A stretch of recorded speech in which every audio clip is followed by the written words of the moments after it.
West Indies ও south আফ্রিকার মধ্যে চলমান টি-20 সিরিজের শেষ টি-20 ম্যাচে সাউথ আফ্রিকাকে ৮ উইকেটে হারিয়েছে ওয়েস্ট ইন্ডিজ। বৃষ্টির কারণে ম্যাচের দৈর্ঘ্য কমে গিয়েছিল এবং দক্ষিণ আফ্রিকা প্রদত্ত ১১৬ রানের লক্ষ্যকে মাত্র ৯.২ ওভারে ২ উইকেট হারিয়েই অতিক্রম করে যায় ওয়েস্ট ইন্ডিজ।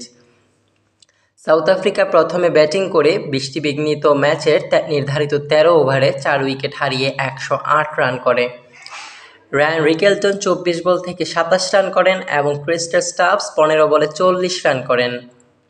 তবে ওয়েস্ট ইন্ডিজের বোলারদের দাপটে দক্ষিণ আফ্রিকার ব্যাটসম্যানদের স্কোরবোর্ডে বড় রান তোলার সুযোগ হয়নি। রোমারিও শেফার্ড ২ ওভারে ১৪ রানে ২ উইকেট নিয়ে ম্যাচে গুরুত্বপূর্ণ ভূমিকা পালন করেন। ওয়েস্ট ইন্ডিজের ইনিংস শুরু হয়েছিল চমকপ্রদভাবে।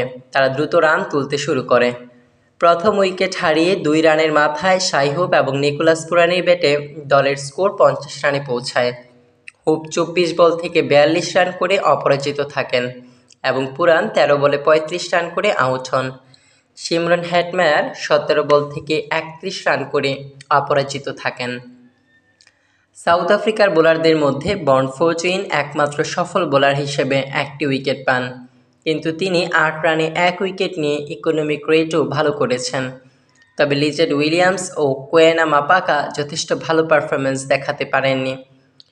ম্যাচের সেরা খেলোয়াড় নির্বাচিত হন রোমারিও শেফার্ড, যিনি তার বোলিং পারফরমেন্সে ২ উইকেট নিয়ে ১৪ রান দেন এবং দারুণ ভূমিকা রাখেন।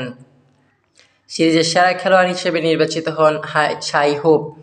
এই জয়ে ওয়েস্ট ইন্ডিজ ৩ ম্যাচ সিরিজে ৩-০ ব্যবধানে জিতে যায়, যা তাদের আত্মবিশ্বাস ও সামর্থ্যকে আরও উজ্জীবিত করবে। সাউথ আফ্রিকা তাদের দলের সংমিশ্রণ ও বোলিংয়ের সমস্যা নিয়ে পুনর্বিবেচনা করবে। সিরিজের সাফল্য ও ব্যর্থতার নানা দিক নিয়ে আলোচনা করা হলেও উভয় দলের খেলোয়াড়ের মানের প্রশংসা করতে হবে।